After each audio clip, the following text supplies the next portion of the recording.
আমরা আসলে ডিফারেন্সিয়েশন করে কি পাচ্ছি? পরিবর্তনের হার পাচ্ছি। কথা কি বুঝছো? এতক্ষণ তো মোটামুটি আমরা ক্যালকুলেটিভ স্টাইলে পরিবর্তনের হার দেখলাম।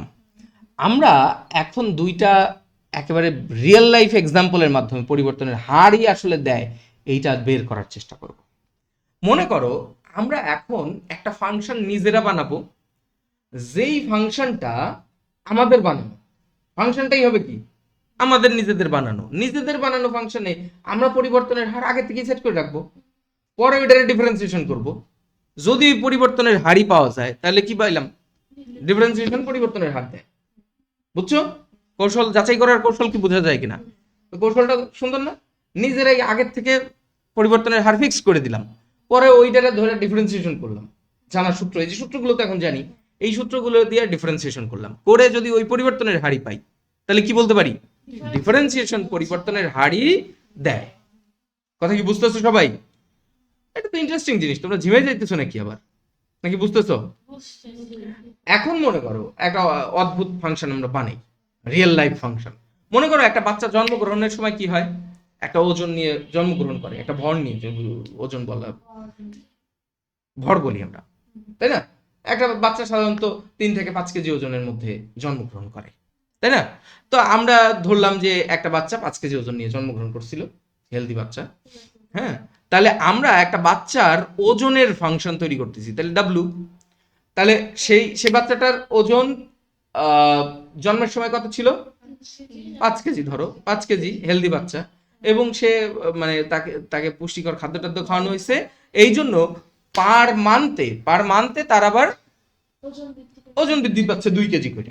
হইতেই পারে না? তাহলে এই যে 2 কেজি করে পার মান্থে যে বাড়তেছে, বা 3 কেজি করে বাড়তেছে, 2 কেজি বাড়াবে না 3 কেজি? 2 কেজিই বাড়বে। 2 কেজি বাড়বে, বেশি বেশি হেলদি হয়ে যাবে নাহলে। তাহলে 2 কেজি করে যদি বাড়ে তাহলে 2 ইন্টু কি হবে? 2 ইন্টু টি। কেন টি? কেন? কারণ আমি তো জানি না কত মাস পরে হিসাব করব। এখন এইটা একটা ফাংশন হয়েছে। কথা কি বুঝছো না বুঝো নাই? কারণ এখন আমি এই ফাংশনের মধ্যে যদি বলি যে বাচ্চার 10 মাস পরে ওজন কত হবে, 10 দুগুণে 20 আর 5 25 কেজি। কথা কি বুঝছো? তাহলে এটা একটা ফাংশন হয়েছে যে এটা কত মাস পরে বাচ্চার ওজন জানতে চাচ্ছে, সেই মাস বসাই দিলে টি এর জায়গায় সেই মাস। তাহলে টিটা এখানে চলক। কারণ কি? ওই সময়ের জন্যই তো তার বাড়তেছে। চলকটাকে সময়ের সাপেক্ষে বাচ্চার ওজনের বৃদ্ধি আমরা এইটার মাধ্যমে বের করতে পারি, সময়ের সাপেক্ষে। কথা কি বুঝছো? এটারে কি সেনা সেনা লাগে তোমাদের? এইটা হলো তোমাদের মহাসেনা ফাংশন, y = mx + c। বাচ্চা যে 5 কেজি নিয়ে জন্মগ্রহণ করছে, তুমি কি বলতে পারো দেখ বেটা তুই 5 কেজি নিছিস হইছিস কেন, 4 কেজি হয়ে আয় যা? এটা করা সম্ভব? তাহলে ওইটার পরিবর্তন করা যায় না, তার মানে ওইটা হচ্ছে কনস্ট্যান্ট। বুঝছো? আর এমটা হচ্ছে পরিবর্তনের হার, এই হচ্ছে সেই 2।